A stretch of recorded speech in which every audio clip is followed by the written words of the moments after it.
You just realized that you needed to hire someone yesterday. How can you find amazing candidates fast? Easy. Just use Indeed. When it comes to hiring, Indeed is all you need. Stop struggling to get your job posts seen on other job sites. Indeed-sponsored jobs help you stand out and hire fast. With sponsored jobs, your post jumps to the top of the page for your relevant candidates so you can reach the people that you want faster.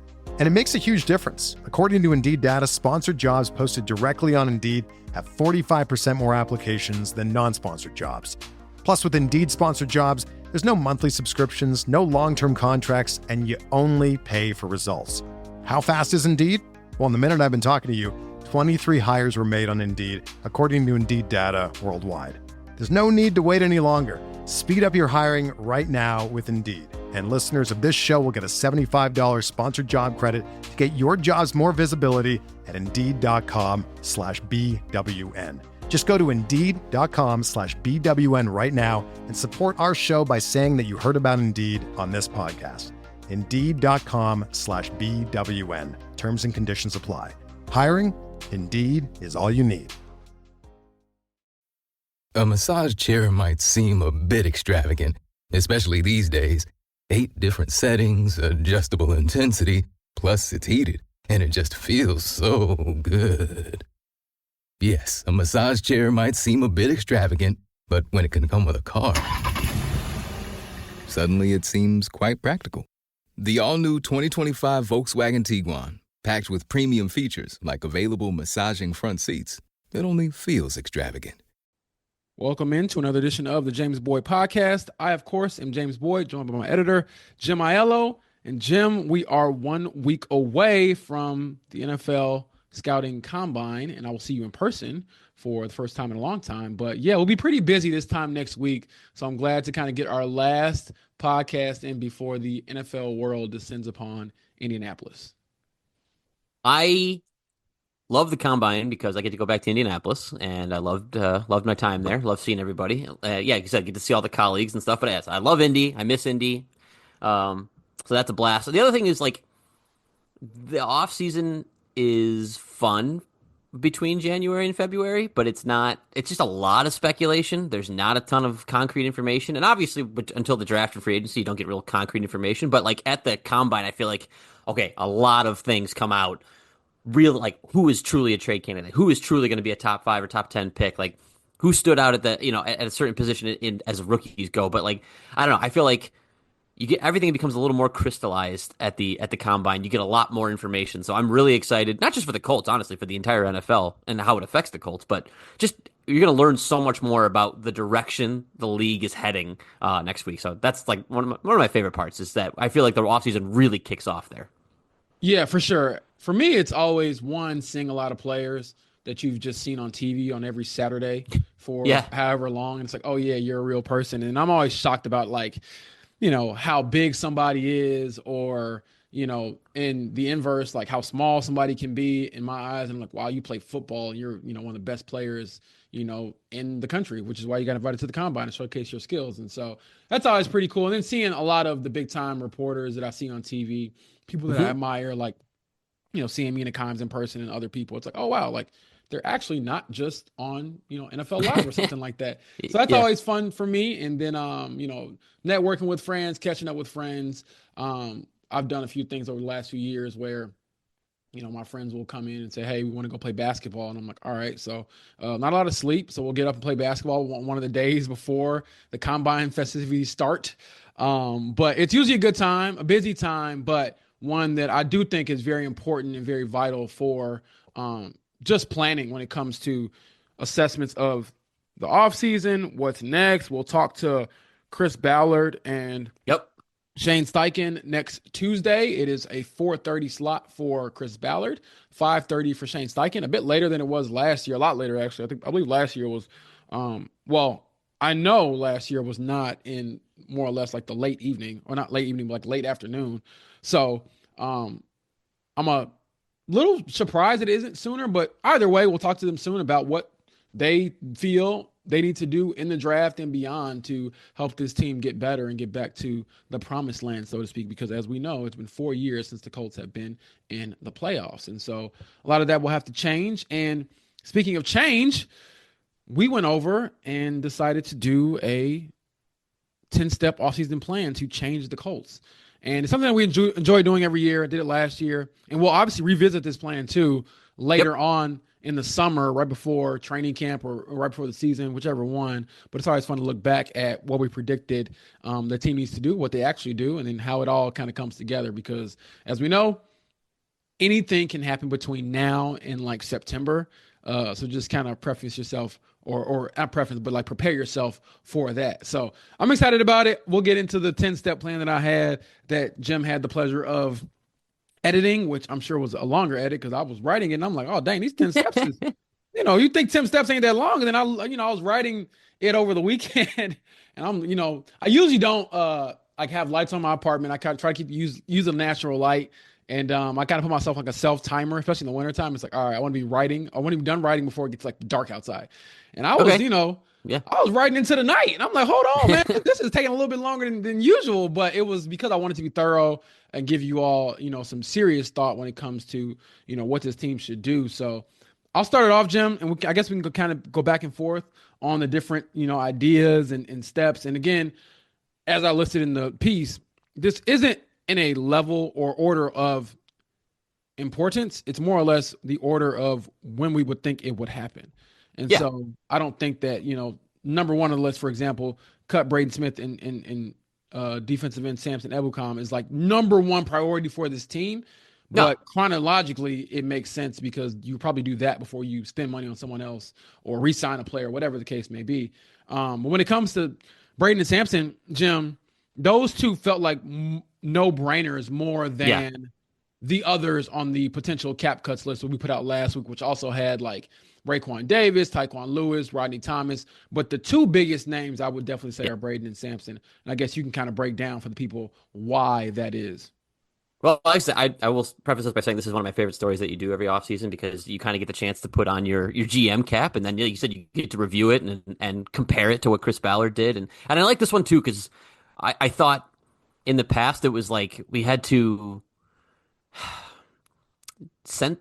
maybe neuter it is the right way because you knew Chris Ballard wasn't going to do anything too crazy or like do anything hyper aggressive. It's just not what he was going to do. So we tried to make the 10-step plan as realistic as we could to what Chris Ballard would do, but then you knew like signing a bunch of free agents was not going to be part of it. Well, in this one, after Chris Ballard talked about the way he did at the end of the season, trying to be more aggressive, trying to introduce more competition at every part of this roster, I was excited for this story because I thought you could really not let loose and, try to trade for Myles Garrett and do all the crazy stuff, but really think thoughtfully about where they needed to add, how they could add, the best ways to add. And it starts, like you said, with creating some cap space. Now, the Colts are fine with cap space right now. They're at about $35 million now with the giant increase in cap that we saw yesterday, according to Over the Cap. But like you said, these are two guys that I don't necessarily have a place in the Colts' future. They can open up a lot more cap space and make adding players much more comfortable to, for the way they fit in kind of that big pie.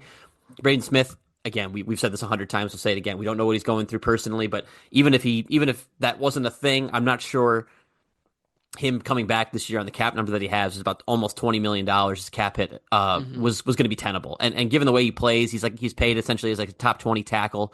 I'm not sure that's how good he is. Mac Gonzalez played fairly well in his stead. I think you can hope to count on him into the future. I do think the Colts would be wise to add a swing tackle either in the free agent market or draft somebody that you feel really good about in the later rounds to kind of just give yourself a little insurance and backfill, some of the depth there. And then Ebukam, we talked about this on the last one. I think it's a no-brainer. I as much as I like Samson Ebukam, as good as he was for his first year with the Colts, the 30-year-old coming off that type of injury, I'm not rolling those dice. There's so many better bets that you can make with that kind of money. It's about, I think you're saving like $7 million against the cap on that. So it's not a huge amount. And the Colts don't need a ton of cap space to operate, but I just think his money can be better spent elsewhere. And as for, which is sad because again, for as good as he was in his first year with the Colts and as good as he's been throughout his career, it's just not a bet worth making. And they have some other positions they need to spend money on. And I think the number 2 step here is re-sign Will Fries. Like, essentially, you can give a lot of the Braden Smith money that you were gonna pay him this year to Will Fries and get that. But why in your mind was this, again, not the number 2 most important thing, but we know we're doing this chronologically, but why was Will Fries here and important for you to make sure you got that locked down?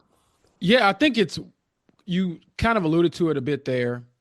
You're going to get less expensive, I would think, on the offensive line if you don't re-sign Ryan Kelly, if you cut Braden Smith, and then obviously you do want to have some continuity up front. Like, you don't want to go into the, ideally I would think that the Colts do not want to go into next season with only 2 returning starting offensive linemen, that being Bernard Reitman and Quentin Nelson. You'd probably want to have a little bit more continuity and more of it than not. And so with Will Fries, one, I thought he was playing at a very high level before he broke his leg in week 5.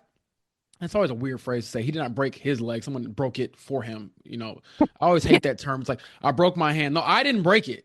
Like, someone else broke it very clearly on tape. We saw this.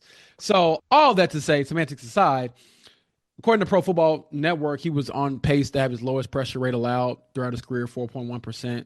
I know that Pro Football Focus, has him graded as a pretty high right guard, a solid player. Spot Track, has him, or Spot Rack, has him projected to make a 4-year, $56.5 million deal on his next, deal. So again, is this superstar level money, superstar level production? No, but he's a very good player. He's your player. And, going back to what we talked about when before we came on air for the podcast, in the past, Chris Ballard has rewarded his players that have performed well, especially the homegrown players. And I think that Will Fries has shown that he is a steady player for them and someone who makes his team a lot better. And again, if you're going to go younger at right tackle, if it's Matt Gonzalez, or if you draft somebody, or if you, even if you sign somebody in free agency, you want to make sure that you're allocating those funds to someone who, you believe in, you trust. And I think that Will Fries is a very trusted player on that offensive line. And, again, I get it. Broken leg is a pretty significant injury. He missed a ton of time this year. However, it sounds like he's, recovering fine. We'll probably get an update from Chris Ballard at the combine on where he's at, his status and things like that. But, assuming he doesn't have any like crazy setbacks or additional issues with it, he should be fine going into next season. As long as he's healthy, I think that you pay him and you try to retain him, because you don't want to lose a guy like that to the free agency market and then go into next year having to, possibly upgrade at even another position that you thought you probably had so down. So we'll see. And then again, it was one of those tough things where it probably works out perhaps a bit better for the Colts because they have all of his medical stuff. They probably know him physically better than any other franchise. And then 2, maybe you do save a little bit of money because of the injury too.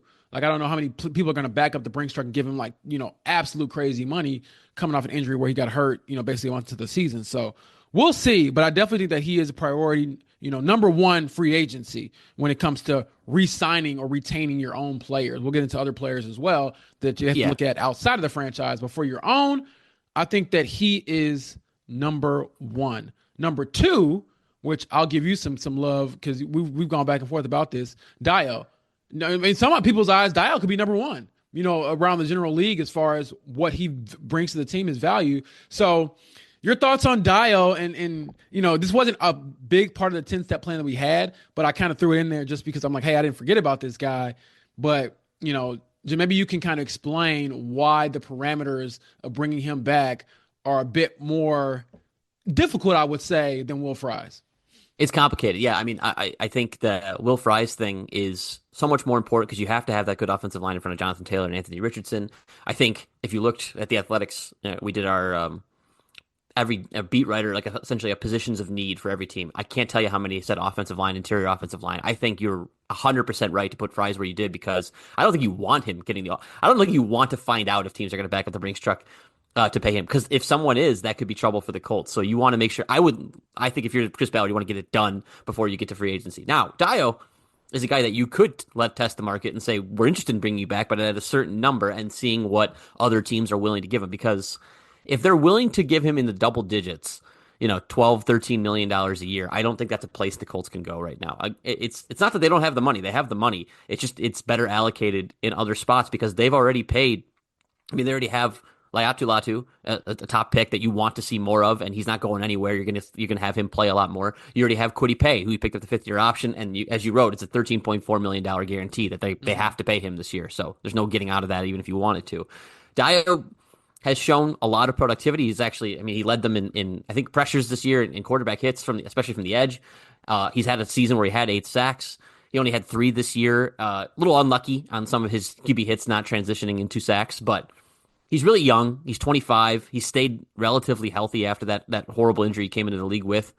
I just think there's going to be a lot of teams that are interested in that. And the Colts, I'm sure, are interested in that, truly. But I don't think that they can't afford to spend double digits on another pass rusher. As much as I know Chris Ballard likes to pay his own, likes to have a lot of depth on the defensive line. And again, it's always great to have waves of guys coming on at pass rush. I totally understand that, and I think it'd be great to re-sign him. I just think if you go through the rest of James' 10-step plan here, you're going to find out the money's going to run out quick. I mean, you can only spend so much and fill so many holes that they have, and I think edge rusher isn't really a hole. That would be more of a luxury ad if they re-sign Dio Odangbo.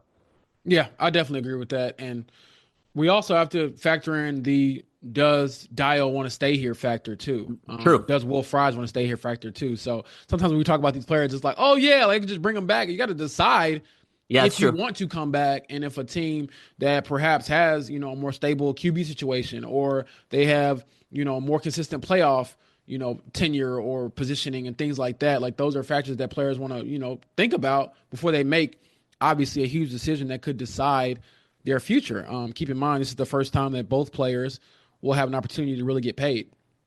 Rookie deals are up, so you got to factor that in, and also, what you want your NFL future to look like, and if you really believe in what the Colts have or are trying to build in Indianapolis. I will say that I didn't get a chance to talk to Dial at the end of the season, but I did talk to Will Fries, and he said he loves being here. He loves his teammates, and he's very well respected in that locker room, and I think it's because of his rise. Like, he was a 7th-round pick. Worked his way up the depth chart, ended up being a solid starter, playing well, obviously with the injury. That's unfortunate, but he's earned some respect in that Colts locker room. And the same for Dio. I just didn't have a chance to talk to him, so I can't speculate or give you, what he exactly said about, going into the offseason. But there's some factors that play there. And then again, if all of us were like, oh yeah, they'll bring him back, I think that most beat writers or some of us will get something wrong. Like every time you think something's gonna be for sure happening, things could change, and then also keep in mind, we didn't get too much into this, with the 10-step plan, but you can always restructure contracts. So that is a possibility to create more cap space and try to keep some guys around. So there is some games you can sort of play, but just looking at it from a more basic and digestible level, those are some of the bigger moves that I think that they could make regarding their own players. Now, step number 3 gets into like other players. I have signed QB Daniel Jones. People love this one, right? I know. For those, for those of you who listen to 93.5, 107.5 The Fan, when I'm in there with Kevin Bowen, Kevin groaned when I wrote about this the other day. He audibly groaned on air. I was like, James, what are you doing? He was joking, but one, Jim, there aren't a lot of options out there when it comes to quarterbacks, but two, you also help out with the Giants beat, oversee that as well. Mm-hmm. Probably know about more than Daniel Jones than me, but my thinking was, one, he's still a relatively young player. He's in his 20s. He's not going to go anywhere or retire anytime soon. Two, he has a dual threat capability that you would ideally want, I would think, if AR were to go down or if AR were to just not play well and you want to make a change. He has some of the similar skill sets, so your offense wouldn't have to change too much. And honestly, it's just the modern NFL. Every quarterback these days has to be able to move and throw. And then three, I think he's also experienced. Like, yes, he's 24, 44, and 1 as a starter. Like, it wasn't good. It finished horribly in New York. It was bad. I understand all those things. But he also won a playoff game a couple years ago, had a really good season, got paid because of that really good season. And so all that to say, when you look at the other options out there, whether it's, and I said this in the piece, we can't predict exactly who they're going to pick. That's a bit harder, but I think the need is more or less what we're getting at. And if you look at any of these quarterbacks, man, like there's going to be flaws with them, but it's just kind of, realizing what you have at stake and what is the best case scenario with the options you're given. And I think that, again, signing Daniel Jones will be a solid addition to this quarterback room. And, Jim, you can kind of chime in here. I mean, how do you think that would add to the competition that Chris Ballard said he wanted to pursue at the QB position? So I love the idea of adding Daniel Jones or a guy like Justin Fields too. I think you and I both think Justin Fields is either going to stay in Pittsburgh or pursue a job where he would kind of be guaranteed the starter. I think Yeah. maybe the Raiders say, or who knows? There are other positions out there. So I think he might end up being kind of the top guy out there. But I love getting a guy who was a former first round pick who has had the job taken away from him or lost the job, right? Like I love that reality check that they've had in their careers. They're going to have to go other places and prove themselves. We've seen this happen with Sam Darnold, Baker Mayfield, Geno Smith. These guys have had very successful careers after having to leave the first place that they were. I kind of love a quarterback bringing in that mentality for a couple of reasons. One is they're in a new spot and they got to prove themselves, and they're damn like sure going to try to do it in a new spot and want to play because they know how talented they can be. So in terms of creating competition, I think Daniel Jones or Justin Fields would come in and really, really push Anthony Richardson. But the other thing I don't think we can overlook, and we talked about this on the phone recently, Anthony Richardson has proven and shown that he doesn't have a full appreciation for what it means to be a starting quarterback in the NFL. We saw it with the tap out. We've seen it with the preparation stuff. Like we know, and hopefully he's learned from it and he's grown and all that stuff. View, yeah. Hopefully, yeah, exactly. But I do think bringing in a guy who has been in his position before, has been expected to be the face of the franchise, has been expected to be the guy, and then lost it, and knows what can happen if you don't prove it. I think that's a great reality check to bring in for Anthony Richardson, to see Daniel Jones or Justin Fields behind him and go, these guys were just like me not that long ago, leading the franchise, expected to be the guy. Like you said, Daniel Jones was a playoff winner in New York, and 2 years later he's gone. Like, that's how fast it can happen in the NFL. I really think that kind of mentality can benefit Anthony Richardson. I also know that Daniel Jones has a great reputation within the locker room. Players loved him. I mean, everybody loved him. When the Giants got the way the Giants kind of handled that situation, players were not happy with the way the front office handled Daniel Jones. Not because he wasn't playing well. They understand like he wasn't playing well and he probably should have. That should be the end of it. But just because. There was the one time where he had he was playing safety out there because they don't want him, that last couple practice, practice before. Yeah. And they didn't think that was the proper amount of respect from a guy who had given them as much as he possibly could, who worked as hard as he possibly could to recover from multiple injuries during his time there. Again, I believe it came out that he volunteered to do it. He did. He did. Thing. And again, I'm again, respect to him because this is when his world is collapsing and he's still being a consummate professional. Great teammate. That's what I'm saying. He's a great teammate. I think he will take the role of helping Richardson more seriously. And if it ends up being switched, Richardson not helping him. But I just think he will compete for the job. But I do think if he doesn't win it and he's the number 2, he will take the role of helping Richardson prepare for games as seriously as you'd want a backup quarterback to do it. So I know some people are worried about Sam Ehlinger leaving if this is something that they do. I think Daniel Jones in large part could replace a lot of that because again, he has the experience of having lost everything and trying to win it back and earn it back. And he's going to want to try to earn it back in Indianapolis. And that's great competition for Anthony Richardson. But I think the perspective he can offer is invaluable. So I really do love a guy like Justin Fields or a guy like Daniel Jones adding that perspective to the Colts quarterback room. Yeah, I love that perspective. I actually hadn't thought about that as deeply as you kind of went. And this is why you should listen to the pod because, I mean, I didn't really get into that, too much when it comes to the story. But hopefully you're doing 10 steps. You can only write so much. I know, man. Exactly. I told you I was writing from sun up to sundown. But no, in all seriousness, I think that's a great perspective to have and something that could honestly really speak to Anthony and hopefully get his attention. And again, we're not saying that he has ongoing issues with leadership and accountability. No, but obviously there was a time when that was an issue, and obviously you don't want to see any more of that or hear any inklings of that going forward. Step number 4, I had what I believe big one. Give me a 100% approval rating by the Colts fan base. Sign safety Javon Holland, man. I believe he could be looking at the free agents outside of quarterbacks. If you're going position for position, pound for pound, he's probably the top, or at least one of the top free agents in this year's, batch. And I think it's because he's, pretty high level player, 25 years old, ball hawk. He can, he's versatile, high IQ, all of those things. And he's missed a couple games the last few years. So that might be something that you want to look into, make sure you can hold up, especially considering that you're probably going to move on from Julian Blackmon, who hasn't held up. And, we know he's played well, but again, he hasn't stayed healthy enough to play at the highest level. But assuming that Javon Holland is, on the Colts' board of needs or board of wants or wish list, I understand it. I get it. I think that he would be a really, really big time add to this team because Lou Anarumo has placed so much emphasis on safeties. And, before he got hired, or when he got hired, but before we met him officially, Jim and I collaborated and kind of brainstormed, hey, how do we sort of introduce the fans to him before we, get a chance to talk to him and kind of give you the backstory. So we went down, several rabbit holes to really understand who this guy is, where he comes from, what he likes to do. Mm-hmm. And one, he's very multiple, likes to change the scheme a lot, likes to give you different looks. And to do that, he relied heavily on having versatile safeties that kind of held it down. So we go back and look at the Cincinnati Bengals teams.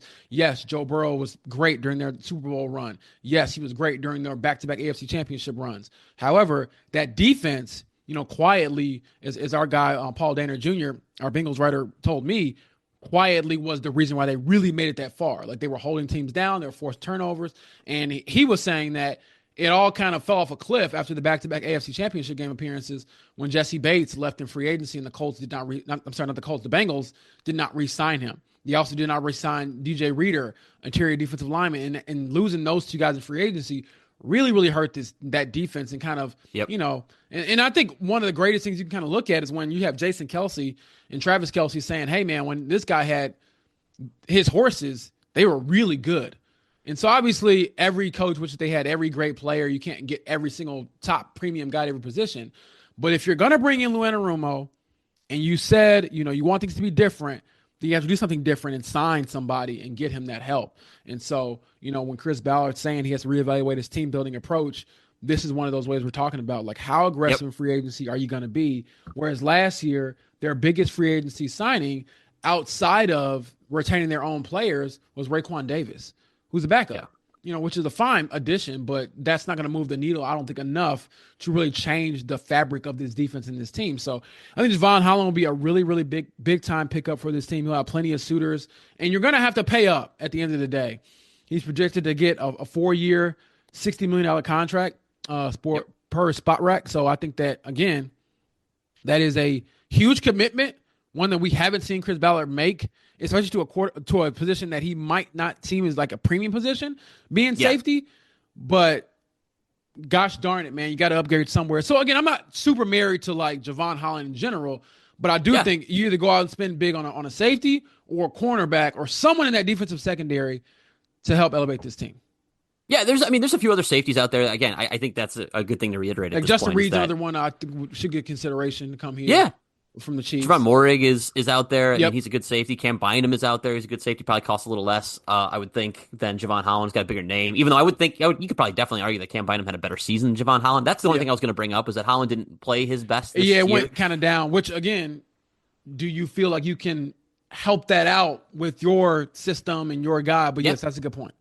But it doesn't dissuade me from like wanting to bring him aboard for the Colts. Here's a couple reasons why. He was a 2-time captain before this year. They didn't vote him captain this year because I think he was dealing with a lot during training camp and didn't practice a whole bunch, which also could help explain why he didn't have his best season. But he was a 2-time captain. There was a lot of guys, Terran Armstead, who I think is a very respected player in Miami and around the NFL, like raved about him. Just reading some stories about Javon Holland. Like, he's really young. He was a captain, like I said, 2 or 3 years into his career. You need to bring in guys who are leaders. The other thing that I thought was important to this is that Brian Flores, maybe the most respected defensive coordinator in the NFL. I mean, top 5, top 3, something like that. Drafted him in Miami, loved him in Miami from everything that I've seen for the most part, and talked about how versatile he was, how smart he was, all the things that he could do to help the defense. Again, these are things that Lou Anarumo is going to need from his safety to do. And so, again, when you have a guy like Brian Flores who likes to do a lot of crazy stuff with his defenses, and he was part of picking Javon Holland and vouches for Javon Holland. Like, I know that was a few years ago, don't get me wrong, but I still think that kind of player, that kind of special athlete, the guy who can play center field, but also can help you out a little bit of nickel, can play in the box if you need him to do it, can kind of do everything. I think the Colts need a guy like that. I think the Colts need a guy who can kind of do everything and has leadership abilities. And listen, the Dolphins haven't been the most successful team in the NFL, but they've been in the playoffs, not last year, but the 2 years before that. So he's got some winning pedigree behind him, not like some of the other guys in free agency, but I don't know. He checks a lot of boxes for me. I'm a big fan of this signing. And I'm particularly a big fan, as you pointed out, with adding a top-level safety into Lou Anarumo's defense, because I think it's required, frankly. Absolutely. I mean, again, you want to invest in your defense, you got to back up the Brinks truck at least at some point. And I think all of us, whether it's media, fans, whatever, even players, you want to see some sort of skin in the game decision that is like, okay, they're going to go for something different, definitively. Yeah. Like, because right now, the moves that they've made have kind of kept them where they are, where it's been middling and mediocre, where, again, it's not like a boom or bust situation. You don't want to go out and spend a bunch of money willy-nilly, but you do want to make certain moves where you're like, okay, this is our new identity. This is how we're going to do things differently. And they need to, because the results over the last few years just haven't been good enough to justify keeping the same sort of method. Number 5, along with signing players, linebacker Jamie Sherwood from the Jets had a really big season. I thought that he was solid for them. I think that the Colts will be wise to move on from E.J. Speed, who's an unrestricted free agent, mainly because I think you need a better coverage linebacker out there with Zaire Franklin, who can struggle in coverage too. He has 6 strengths. He's been an all pro now. Led the league in tackles, I believe, and so he's gonna be that middle of that defense. It's like, okay, what can you do to sort of help him out even more? And I think that E.J. Speed, man, again, rose through the ranks, went from a special teamer up to being a full-time starter, had a career season. But I think when you rely on him on every single down, more or less, he got exposed quite frequently. I think some of the missed tackles, the coverage issues are stuff that you want to kind of clean up from. And then 2, he's not necessarily a young player. Like, he's going to be 30 in June. And so if you can get younger, Jamie Sherwood is 25, turned 25, and I believe in January, this past January. So if you can get younger, if you can get a little bit more rangy when it comes to coverage, I think that would be a great pickup for them. Sherwood is a former safety, which kind of fits what the Colts have done with Jalen Carlisle, where it's like you get a guy, been a safety, kind of knows how to see the field, be a little bit of a ball hawk. And I think that that's a similar sort of plan that the Colts want to unfold with their draft pick from last season. They've seen it come to fruition with Jamie, and who, by the way, like, last year was like his first year being a full-time starter, and it was a breakout year. And so because of that, he hasn't had the like sustained great seasons. He's gonna probably be a little bit cheaper of a player. Spot Rec has it at 2 years, $14.4 million, but I think it's very reasonable for a linebacker. It's like you're going to back up the Brinks truck for, some big time dude to come in. I would not do that, especially after paying Zaire Franklin. But again, I think that would be a very, very solid addition. And then, I guess you can say step 5, A, step 5B or whatever, bullet point subhead, whatever you want to call it, would be signing a cornerback. Now, again, you can do the inverse of this. You can go out there and try to get, Shavarius Ward and say, hey, we'll get the top cornerback, and then we can go get, a safety that maybe isn't the top of the market, but it's still pretty solid. In this case, I went with the cornerback position being one where you might not go out, if you're going to spend big, in theory, on Will Fries, Javon Holland, you're not going to spend big on the linebacker and potentially another cornerback, but I do think they need to add another cornerback in general, period. Bring in someone who has some experience. The guy I listed was Christian Fulton from the Chargers. Up and down season, has his flaws as a player, but if, again, Spot Rec has it at 2 years, $6.8 million, that to me is not a crazy amount of money to say, hey, at least this guy has started a lot of games, 51 starts over the last 5 years. He can see someone who can challenge for that outside starting position with the Colts. And I think they need that, Jim, because they are still pretty unproven at the outside cornerback spot. I mean, Kenny Moore is the only cornerback on their team that you can definitively say is a guy. The rest of them are okay. Like, credit to Sam Womack and Jalen Jones, but I just don't think that you can go into next season without signing, again, a linebacker, a coverage linebacker, and then 2, another cornerback, whether it's the top of the food chain or someone to just at least challenge what you have. Because as we talked about on this podcast, and as I'll write later on for another piece and kind of get into again, is that competition. Every time I looked at this freaking list of steps, I was thinking, how do you create, especially when it came to signing players or, trying to draft players, how do you create more competition? And you need that. I think that these moves will do that within this team for sure. I love the Sherwood addition for a couple of reasons. One is I don't think he's hit his peak. I think he's kind of a player on the rise. He's young. He's hungry. Like one of the words that you read in the PFF free agent rankings is that he plays with his hair on fire, which I think you'd have to love. Another thing I read about him was that, and by this I mean Chris Ballard's gonna love about him, 97th and 98th percentile for arm length and wingspan. That is catnip for a guy, Chris Ballard, who loves the high, remember Shaq Leonard, right? Like huge wingspan. That's what he drafted him for. EJ Speed has a big wingspan. Like that's part of the reason that Ballard likes these guys. So I think he's that type of player. Again, plays with his hair on fire, could come in and help change the mentality of the defense to the way that you want. Obviously the Jets didn't have a great year, but I think the fact that he succeeded despite the Jets sucking is kind of interesting. Like I kind of like that is that he had a career year and played his best when things around him were collapsing. That's fascinating to me. I love that. At corner, I totally with you. Like it might end up coming down to what the priorities are. So if you don't spend big on a safety, then you probably need to spend big on a corner, kind of a thing. Like if you hope to get a safety in the draft, then maybe you pay a corner more. Chris Ballard has been hesitant to add veteran corners at high prices. Obviously, we remember like Xavier Rhodes. That's about the most he'll spend on a guy, but on a 1-year deal.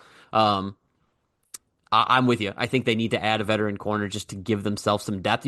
I've always been a proponent of fill out your starting roster in free agency, or finish it off. Fill all the holes you need to in free agency. That way you can go into the draft and you can truly draft best player available. Now, I don't think that's kind of the dream scenario. I think the Colts and a lot of other teams have too many holes for that to actually work that way.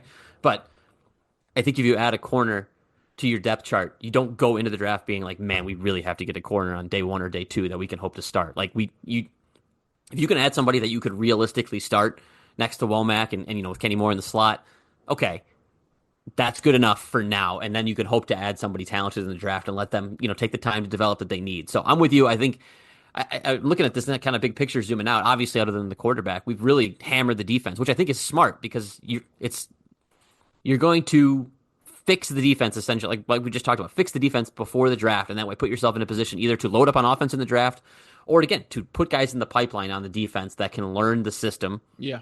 And take the time to develop. So no, I'm a big fan of adding both of these things. And I think the Colts definitely need to, especially on defense. DeForest Buckner calling out the defense for not having enough competition and for getting like lackadaisical effectively. Bring in some guys who are going to change that mentality, and I think you have. Yeah, absolutely.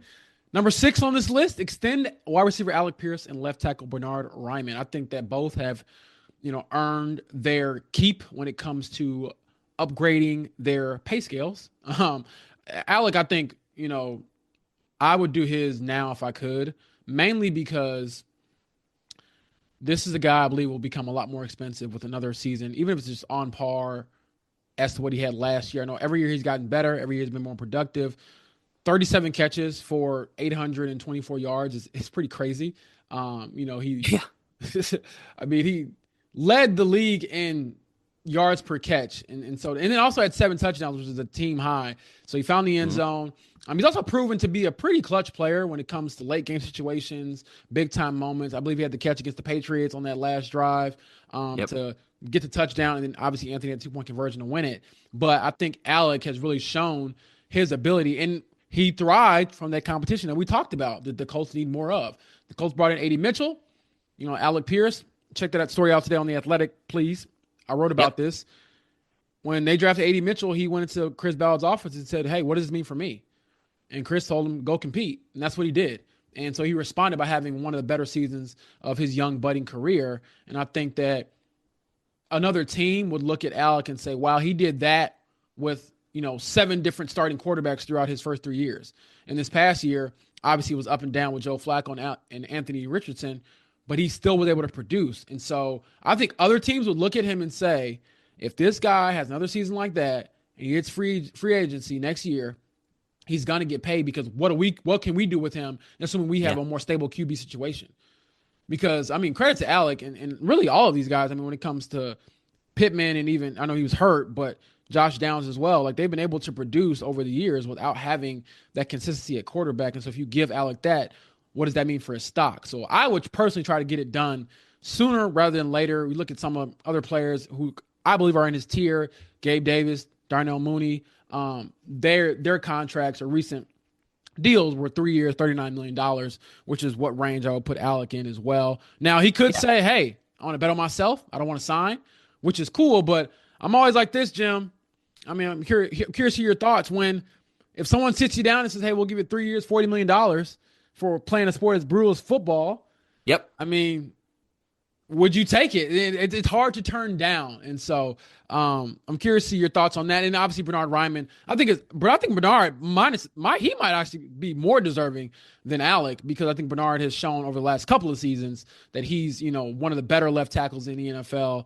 Again, not a star, similar to Will Fries, but a steady player, a really solid player, and someone who's deserving of, I believe, a new deal. So to me, those were the two, sort of, not, I don't say no brainers, because there's always some give and take, and I could see both sides of it. What do you pay, players when in the past you paid your guys and it hasn't really worked out, or do you reward, guys who have, performed and lived up to what you expected out of them? So I'm curious to hear your thoughts on Ryman, I guess, first, and then going back to Pierce. Yeah. So the downside of paying these guys early, the only thing I could say is that you take away that contract year incentive, right? Like they're playing in their final year. They want to play their best football. Exactly. So you do take away that. Now I will say, like, the way the Colts offensive line is being cycled through with some of the older guys leaving, we assume, if Ryan Kelly's gone, Braden Smith's gone, you don't want holes, man. You want certainty on the offensive line. And Bernard Ryman, if you can get that locked up now, I definitely think it's worth exploring, especially because he's not going to get, this is not going to be $100 million left tackle, I don't think. Like, I think he's a good above average left tackle. I don't think he's a superstar left tackle that you have to pay a crazy amount of money. But I also don't think you want to have to fight with other teams to retain him, because good young left tackles, and he's not super young, we know, but good young left tackles don't hit the open market very often. And so I think just making sure you take care of that, making sure that there's some stability there, especially on the left side of the line. Okay, we got Ryman, we got Quentin Nelson. That the left side is good. Like, we don't have to worry about it. I think there's definitely some merit to that. Alec Pierce, I feel the same way. I actually kind of like the idea of, I love the way the Colts receiver room is built. I think you have a great over the middle slot in Josh Downs. Again, just needs to stay healthy. Michael Pittman obviously is your number one high volume kind of guy who can catch a lot of passes in those deep middle areas. And obviously he's good after the catch. And then Alec Pierce is your field stretcher. And you need one of those, a guy who can block too. Like, I think the way that they've built, it's kind of like that basketball lineup thing. I think Nate Tice is a big fan of that, former athletic employee, but like big fan of like building the basketball lineup in your receiver room. And then you have A.D. Mitchell, who, again, like, you're not giving up on him, right? He was a rookie. Hopefully he can get better. He still finds a way to get open a lot of the time. That's a kind of one of those crazy skill sets that he has that, like, you almost don't know how he does it, but he's almost always finds himself open. I think he can continue to develop a bigger route tree and, a little bit more reliability in terms of where he's going on the field. That would be good. But I do think that you can lock down Alec Pierce for a reasonable price and keep him in the fold. I don't think there's anything wrong with paying your guys as long as you are also introducing competition. You can do both things. And I think Chris Ballard knows that. And I just wanted to add real quick, read James' story, because I think the Alec Pierce point is really good about just trying to retain a good player, but also, like, Chris Ballard talks a lot about introducing competition to the roster and what it does for you. Okay, well, Alec Pierce is the reflection of that. They drafted A.D. Mitchell. He said, okay, I'm going to prove myself, and had the best year of his career. I think that's exactly the kind of thing that Chris Ballard should reward and should try to introduce to the rest of the roster. So, no, I'm for re-signing both of these guys. I'm for getting ahead of the market. I think smart teams too. I think smart teams do get ahead of the market. They don't let them get to free agency and then have to get in a bidding war with some of these guys. So getting them in after year 3, I don't think it's the most important thing on your 10-step plan, but I think it's smart to be looking at. Oh, 100%. 100%. Moving on to number 7. This is the other one where I'm like, you know what, Colts fans, you're going to love me because I got you guys. Tyler Warren. And actually, it says draft Tyler Warren. I guess we can tie this in because I know with the podcast and get a little long-winded, so I'll just tie it in now. In this plan, I say draft Tyler Warren, but then in our team, staff mock draft, I was not able to draft Tyler Warren. He went before number 14. So I think that's something where we really have to kind of wait and see how it shakes out, because I've seen other mock drafts, and ours, it was – I remember going through, just to give everyone an idea how it goes. For our mock draft with our staff, Jim was running it. We have like this Slack channel, basically a messaging channel, where we all make our picks. And we can see the picks in real time. So it's kind of like the actual draft. You see a little ticker, and we tag the next person, hey, you're up. And then you get about 5 minutes to kind of make your pick. And then in this case, like I said, Tyler Warren did not make it to number 14. He went to number 11 to the 49ers.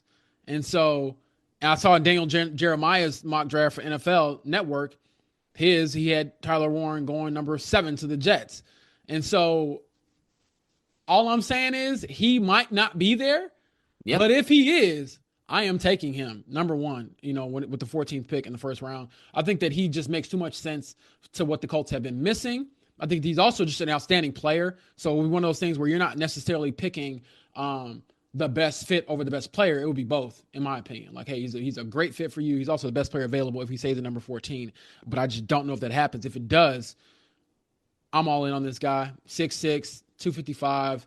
He can, run after the catch. He's also a very versatile player. He also had, 26 carries for 218 yards, 4 touchdowns. So I like the versatility that he brings, not necessarily just from his size and his speed, but just how he was used. He was in Wildcat a few times for Penn State. So I think giving a toy like that to Shane Steichen is huge. And then more importantly, giving a target like that to Anthony Richardson would hopefully help, solve some things when it comes to completion percentage, moving the chains, and just having a higher level of success when it comes to a more efficient passing offense. So Tyler Warren, Penn State, if you come to Indianapolis and you stay in Indianapolis after the combine as a player, people would love you for it. So I'm very curious to talk to him, obviously, next week as well, just to get his thoughts on not only, it's always funny. We go to the combine, Jim, and you've been there. Mm-hmm. You get all these people who ask, did you meet with this team? Most of the top prospects, if they're like a top 15, overall big board guy like Tyler Warren is, they're going to hear from every single team. So I will not waste my potential one question with that on Tyler Warren with that question. Did you meet with the Colts? What'd they say? Did you like you? What'd you think about coming to Indy? Like if you're any player with any common sense, you're going to say, I would be a great fit for any team. That's just what they say. But I want to know more about how do you see your versatility being used at the next level? Those sort of things. How do you feel some of your strengths will carry over? What things you need to improve on? Things like that. But he was a consensus first-team All-American, Jim, and I think that he would really, really help this team that has just lacked at the tight end position and is kind of going into it a little bit uncertain, or at least with some less clarity than they've had in years past, because Colin Grant is a free agent, Molly Cox is a free agent, and you don't know what Jelani Woods is going to look like because of the injuries and things like that. If you get Tyler Warren in there, you probably get more stability, not only for the short term, but for the long term at that position. I love it. He's kind of the perfect weapon. I'm not super concerned about adding weapons to this Colts offense. I think it's more going to be the offense is going to take a step forward when Anthony Richardson takes a step forward, but except at tight end. Like that's the place where I think you can really, really upgrade, because one, he should be able to help in the run game with it being a good blocker. I don't think he's like a great blocker yet. He'll have to learn to be that. I think almost every tight end that comes in the league has to develop in that way. Yeah. But what I like about him, and I think I talked about this on a recent podcast, is that I watched that Eagles offense. I watch a lot of the quick throws they make to Dallas Goedert, even the screens, some of the ways they use him, easy outlet layup passes for Jalen Hurts. I want to see those with Anthony Richardson. I want to see, and Tyler Warren is the kind of guy who can create after the catch, who's hard to bring down, who can rumble for quite a long way once he gets the ball in his hands. And again, we talked about Michael Pittman's a good blocker as a receiver. Alec Pierce is a good blocker as a receiver. Like you can do some real interesting things. You get a little bit 49ers-y when you can kind of introduce a guy like that. We're creating a lot after the catch because you have guys blocking downfield. Exactly. Rams are like this a little bit too. So I really like the way he would fit into the offense. I can also picture some, like you said, the Wildcat. I could picture him lining up at fullback, even though I know Shane Steichen doesn't do that very often, but just as like a lead blocker or a quick pass out of the backfield, like or running the option with Anthony Richardson, or all kinds of crazy stuff that I could see him doing and Shane Steichen having a lot of fun with. So yeah, I if you're not adding an offensive lineman effectively for Anthony Richardson, which I think could be an option at 14, depending on what happens and what falls.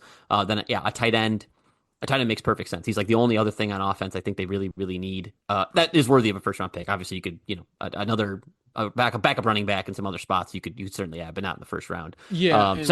Perfect fit. I mean, again, for Colts fans, if you want somebody to boo, it is Matt Barrows, or is that how you say his name? Is that our? I think it's Barrows. Barrows. Matt Barrows, our 49ers writer. He does a phenomenal job. I mean, this guy got Kyle Shanahan to trust him to come into the locker room at halftime and did an awesome story on that. So I don't want to tangent, but if you enjoy weird NFL stories that are very insightful, read that one. That was awesome. Awesome level of trust. So he knows what the 49ers want to do and what they're targeting. His idea was similar to mine. Give Kyle Shanahan another toy to play with. And that's what I'm looking at with Shane Steichen. It's like, yes, he has Josh Downs, he has Alec Pierce, he has JT, he has AR, who has some cool things that he can do. But you can never have enough, skill position players that can be multiple.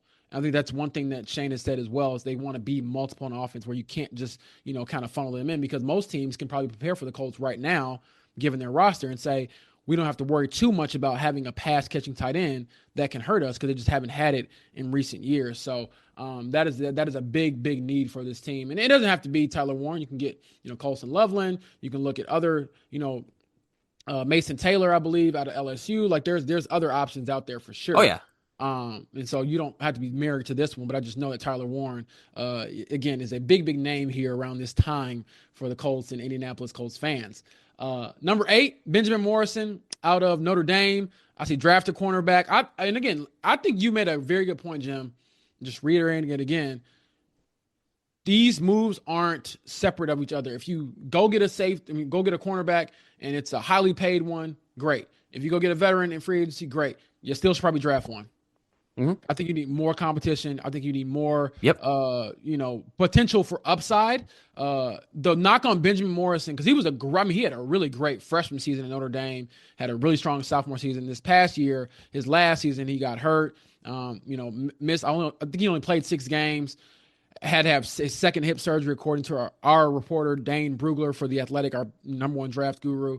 So that to me is a bit concerning. You want to check his medical records. Maybe you don't take a chance on this guy because of, what happened with Juju Brents, and you're a little, hesitant to pick a guy who's been injured. But assuming his medical records check out at the combine, if you're looking at just the talent overall of the player and the upside, he has a lot of it. 6 foot, 190 pounds. He is a versatile cornerback. He's athletic. I think that's the big thing as well. You need some athleticism on the outside. And I think he gives you, again, that high IQ that's probably necessary to play in Lou Anarumo's defense, where he wants to mix things up. He wants to change things up. And so I think Benjamin Morrison will be a solid pickup. But again, I'm not opposed to other cornerbacks. It's the same way with safety. It's like, I love Malachi Starks out of Georgia. If you get Xavier Watts out of Notre Dame, I'm not going to hate you for picking him. But the idea is they need to draft a cornerback, Jim, and I think they need to, put serious thought into that, because, again, you just haven't had the sustained success to trust any of those guys on the outside. And then even if you do, depth, because what did we scream last year? Like, they didn't add enough depth, and it came back to bite them when they were playing Dallas Flowers after the Achilles injury, and he just, eventually got cut. And they had to go get, Samuel Womack off waivers. And so I think if you were a little more proactive this time around, Jim, it would be go a long way towards helping this defense.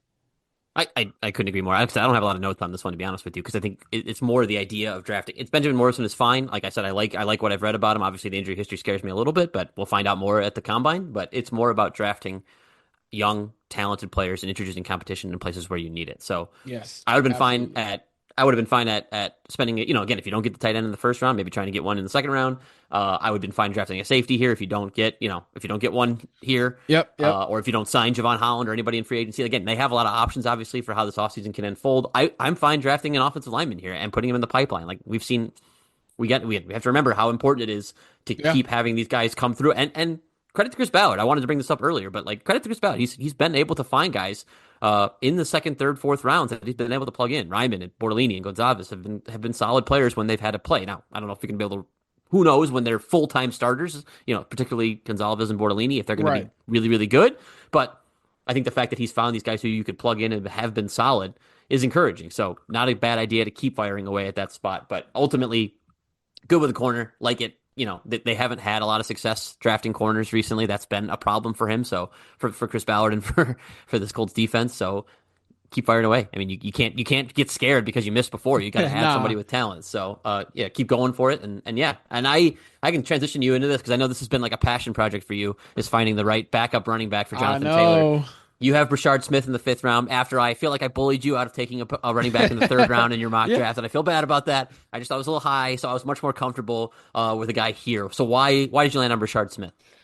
Because of the pass catching ability. I think that you probably want someone who can give you a little bit of that third down option that the Colts said they desired. I mean, I was there in Green Bay when JT got benched in the 4th quarter because they didn't trust him to be their third down back, essentially, or to be their pass catching back. Now, I do not subscribe to doing that ever again. However, if you want to feel a little bit more comfortable about taking JT off the field, not for the entire quarter, but for a few plays here and there, Brashard gives you, I believe, that ability. Had a huge season for SMU that made the college football playoff. And aside from what he did on the ground as a runner, he had a pretty big season, 235 carries for 300 yards. 1,300 yards, 5 touchdowns.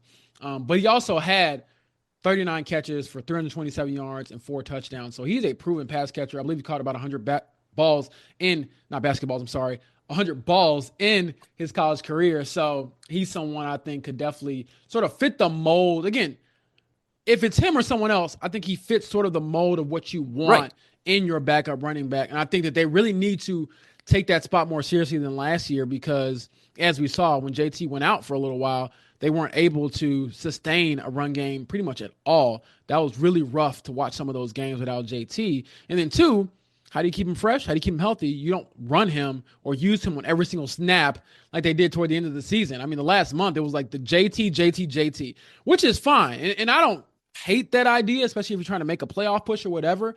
But just knowing how running backs work, man, they're going to get dinged up. They're going to get hurt. So you want to have more insurance there. And I just don't know if you go out and sign a running back in free agency. There's probably more tread on those tires. You can get a fresher body, just being real about it, and someone who I believe could help this team. So whether it's Brashard Smith or someone else, this is a big need. I think it's an underrated need for this team because they just didn't hit it. And, I mean, Tyler Goodson, Trey Sermon, those guys clearly aren't moving the needle enough for you because you wouldn't put them out there at all towards the end of the season. I mean, it went from being, all right, here's a couple of reps to like none. And that was pretty astonishing to me. So again, focus on running backs, go get one. Maybe not. I mean, if TreVeyon Henderson is there in the 3rd round and he's still available, at least think about it. That's how I'm saying, Jim, just think about it, you know. But I'm not totally out on it. I like Henderson too. I get it fits really well. But I get it though. And that to say, in all seriousness, if you tell me, hey, there's a bigger need we have in that 3rd round pick, if it's getting an offensive lineman, or if it's getting a linebacker, or if it's getting, someone that can help with your depth at other areas, I totally get it. But I'm just saying that there should not be a scenario where they go through this entire draft and don't draft a running back. Like, I'm big on them. They need to go get one on day 3. Probably more ideally day 3, just get one though. Like I don't think you can come out of the draft and be like, all right, we don't have a running back, and you're kind of facing the same problems you had last year. Because in theory, we'll see what they do at running back, because the way the calendar works, for those who don't know, free agency comes first in March and then the draft is in April. So we'll know better, or at least have a better perception of the draft needs based off of what needs were addressed in free agency. So assuming you don't go out and get a running back on, the first week of free agency, we'll know, okay, that means draft time, you got to go pick one. So we'll see about that. And to end this, I guess, podcast, and also the list of the 10-step plan, number 10, we can't get through this list without talking about Anthony Richardson. So the title of this subhead in the story is Monitor Anthony Richardson's Every Move. Yep. I do mean monitor. I'm like Big Brother with this. I'm all-seeing eye. You put a freaking AirTag on him, and you follow him everywhere until you figure out his, breakfast routine. But in all seriousness, I do think that they have to keep a close eye on him, what he's up to. And an underrated storyline, I think, going into this offseason, which we'll obviously all hit, and when I say all, I mean us on the beat, we'll all hit this, is that Anthony's theoretically going into his first normal offseason as an NFL pro. 2 years ago, you're preparing for the draft, you're running the 40, you're doing all these weird things to kind of make yourself a better prospect. And then last year, he was rehabbing from his right shoulder surgery and didn't have a normal offseason. In some reporting that I did, he wasn't even able to really train at all, even just footwork, because of the tension and stress it will put on his shoulder if he started running and jumping and stuff like that. So he was, not able to do a lot of normal things for a long, long time. Whereas this offseason, I know he had the back thing going into the break. From what I understand from talking to people inside the building, they think that he's fine now. He's healthy. And so now it's about honing those skills and being just a better passer. I think he has to come back and be a much, much better passer when it comes to the intermediate throws, Jim. And so we'll see. I'm curious to hear your thoughts on what his offseason should look like and what things that you want to see out of him coming into year 3. I'm going to say this.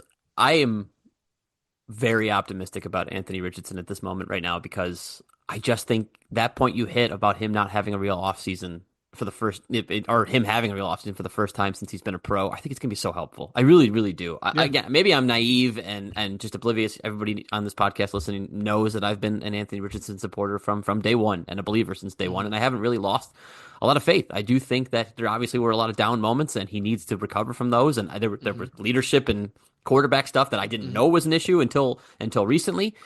Still haven't lost faith that he can be the guy. I truly believe he has a unique skill set that can be harnessed in the right way. So I love what you wrote about. Essentially, is that he's going to be working with those QB coaches that he's had for a long time. I think they're going to help him. You referenced the report that our guy Stephen Holder had on him trying to improve on those short and intermediate throws, which is going to be a huge part of his growth and development. Yep. I'm going to need to see it. I'll just tell you guys now. I'll tell you, James. Like, I'm going to need to see him fail for an entire season another time for me to believe it's not there. Frankly, I really am.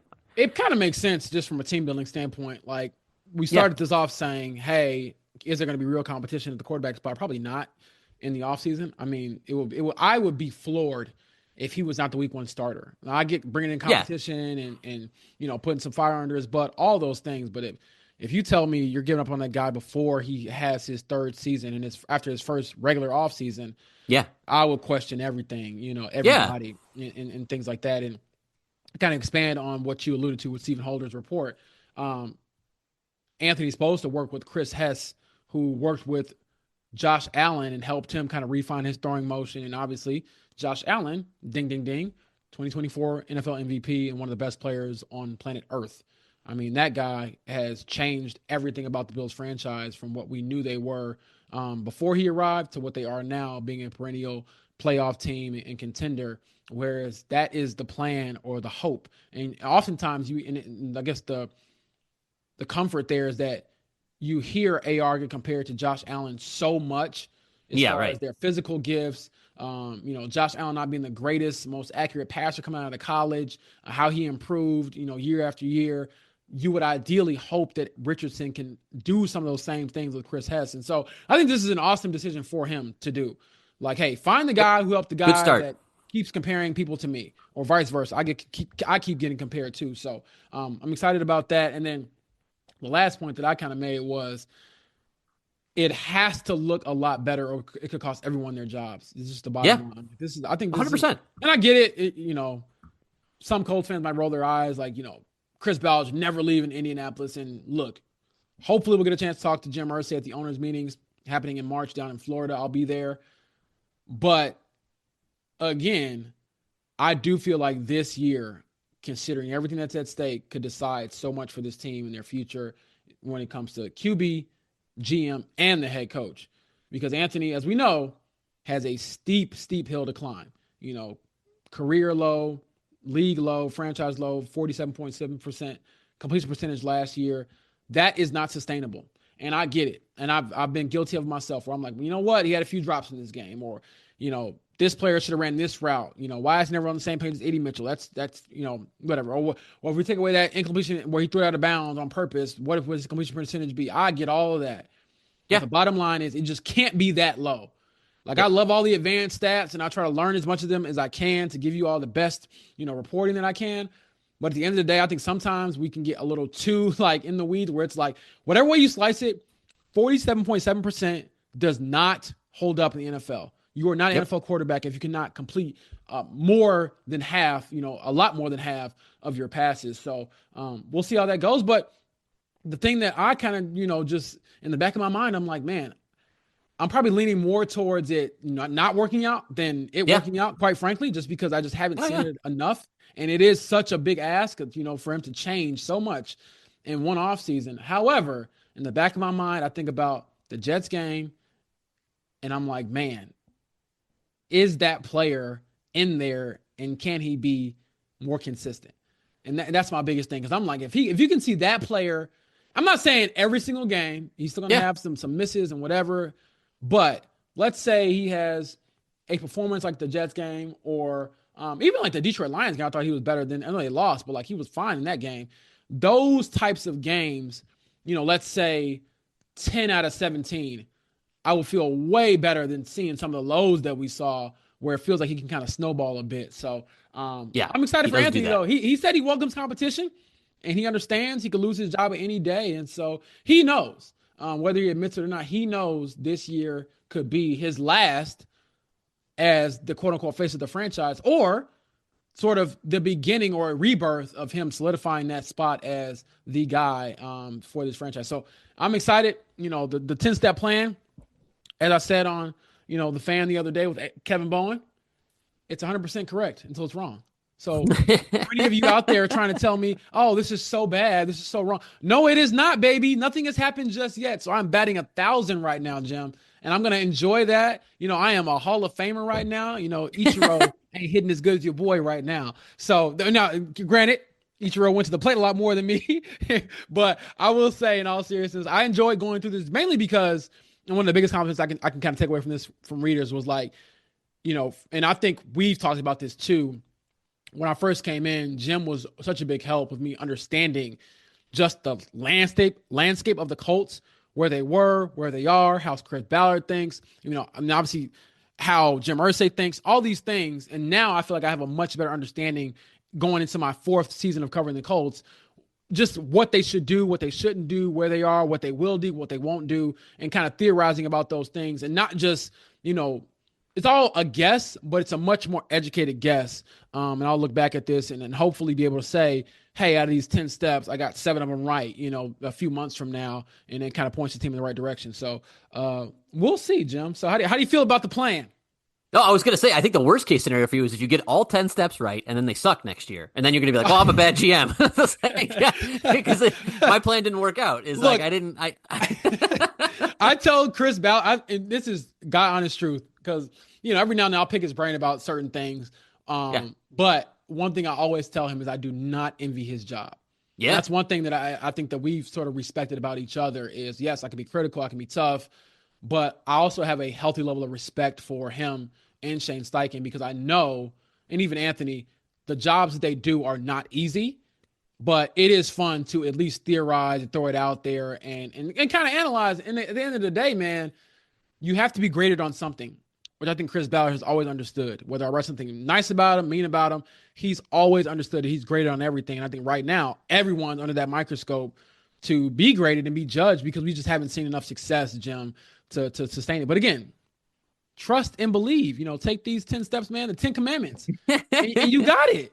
You got it. So I like it. I support, like I said, I support all 10 steps. I'm there. Like I said, I want to see them do all these things and win 11 games next year. Win the AFC South for the first time in he a goes. decade. He sound like Irsay now again. Okay, but that should be the goal, though. That really should be the goal. Right. Go Win the out South. there, win the division, get back in the playoffs. It's winnable. And give this city, this team, this franchise just some sort of feeling of moving forward, because right now you're kind of just, treading water. Yeah. And roadmap's there, Chris. Yeah. James just wrote it for you. It's all right there. Just follow the steps. Listen and you got to a playoff your boy. team. And again, I always say, if it's wrong, I was hacked. If it's right, give me all the glory. If I was wrong, you're a hater. Exactly. So that's all I'm saying. But until next time, my friends, we will do another podcast definitely after Chris Ballard and Shane Steichen speak next week. But, stick with us. Check out all the stories on theathletic.com. And thank you so much for listening. And until next time. Finding great candidates to hire can be like, well, trying to find a needle in a haystack. Sure, you can post your job to some job board, but then all you can do is hope the right person comes along. Which is why you should try ZipRecruiter for free at ZipRecruiter.com/zip. ZipRecruiter doesn't depend on candidates finding you. It finds them for you. Its powerful technology identifies people with the right experience and actively invites them to apply to your job. You get qualified candidates fast. So while other companies might deliver a lot of hay, ZipRecruiter finds you what you're looking for. The needle in the haystack. See why 4 out of 5 employers who post a job on ZipRecruiter get a quality candidate within the first day. ZipRecruiter, the smartest way to hire. And right now, you can try ZipRecruiter for free. That's right, free at ZipRecruiter.com/zip. That's ZipRecruiter.com/zip. ZipRecruiter.com/zip.